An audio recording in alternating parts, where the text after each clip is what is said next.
quand le train s'est arrêté, on était à Auschwitz, mais on ne le savait pas. On nous a ouvert les portes. Il y en a beaucoup d'ailleurs qui n'avaient pas tenu.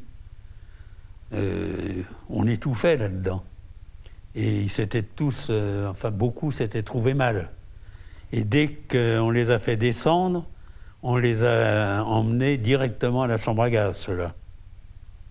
Ils avaient fait 2 files, une file à droite, une file à gauche.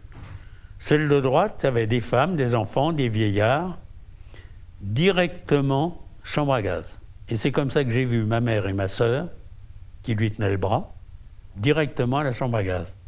On leur avait fait croire qu'ils partaient tous à la douche. Tout de suite en arrivant? Tout de suite en arrivant. Nous sommes l'un des derniers camps à avoir été libérés.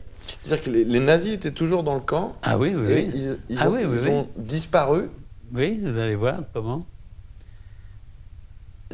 On a été libérés 2 jours seulement avant la capitulation des nazis. Hein? Alors que tous les autres camps, quasiment, avaient été libérés. Certains, mais pas tous encore. Alors, ce jour-là, le 6 mai 1945, pas de sonnerie pour aller sur la place d'appel. Les plus courageux sont allés voir ce qui se passait. Ils se sont trouvés nez à nez avec les soldats de la Wehrmacht, qui leur ont dit « Nous sommes là pour remplacer les SS qui ont fui en pleine nuit, parce que vos libérateurs ne sont pas tellement loin. » Parce que les soldats de la Wehrmacht, il faut dire que c'est les soldats de l'armée allemande, oui, on va dire régulière. L'armée régulière. Ce n'étaient pas les SS et les nazis. Mais ils étaient là pour nous empêcher de sortir du camp et pour qu'il ne se passe rien de grave.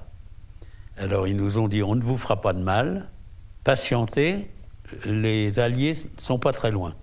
Effectivement, en fin de matinée, on a vu arriver un char dans le camp, on l'a dirigé vers la place d'appel.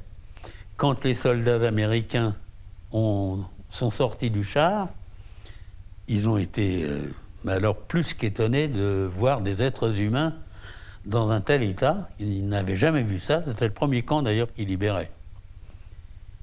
Et comme ils n'avaient pas de nourriture suffisamment pour nous, ils en avaient tout juste pour eux. Eux, ils étaient en avant-poste. Leur intendance était assez loin. Alors il a fallu qu'ils attendent que l'intendance arrive, mais pour eux, pas pour nous. Ils nous ont distribué des chewing-gums. Ils nous ont ouvert les portes du camp. Et ils ont pris la place des soldats de la Wehrmacht, bien entendu. Moi, je suis sorti du camp avec beaucoup de mal, parce que j'avais à peine la force de marcher.